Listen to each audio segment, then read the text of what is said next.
And we can talk now to Richard Burnett, who's the Chief Executive of the Road Haulage Association. Richard, we really appreciate your time this morning. An incredibly busy period for you, and the ban on vehicles entering France, of course, simply adds to that. Is it possible to assess yet what impact this is having on the movement of lorries that would have been travelling from the UK to France over this period, and vice versa?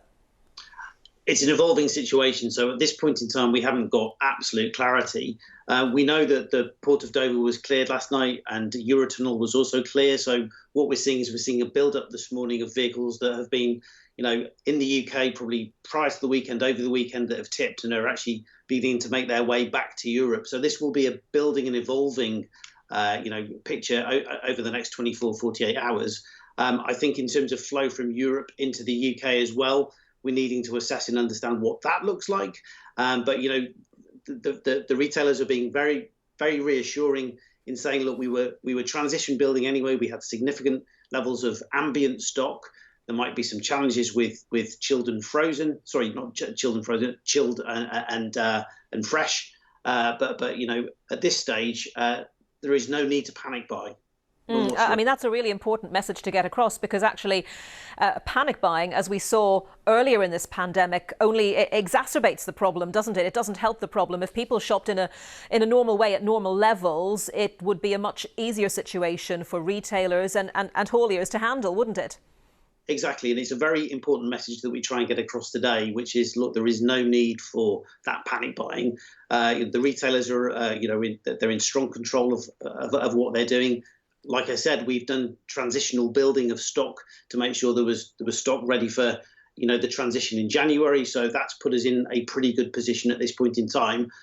We'll get a clearer picture and see what that inbound freight looks like as the day goes on, and probably give further reassurance at that stage as well.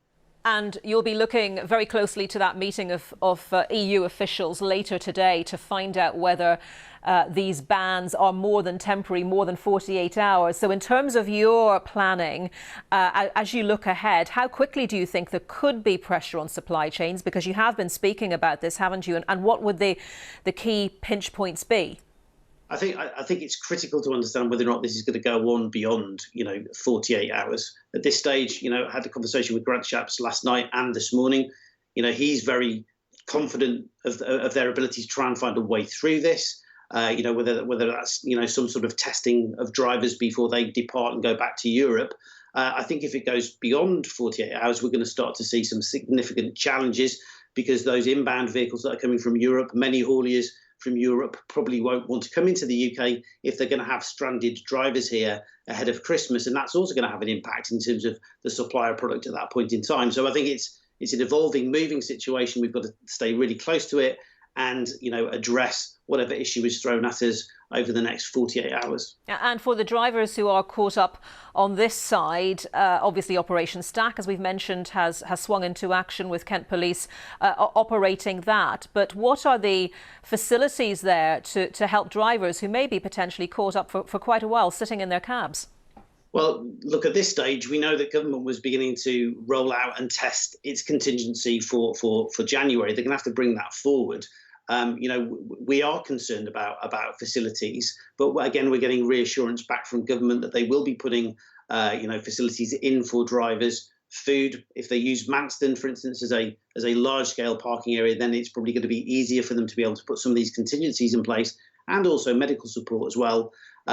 That's the message that we're getting at the moment. We need to make sure that those facilities and support for drivers is absolutely there, because it's going to be misery for them, otherwise. OK, well, Richard, I expect we may be talking to you again quite a bit over the next few days. Richard Burnett from the Road Haulage Association, thank you very much for your time.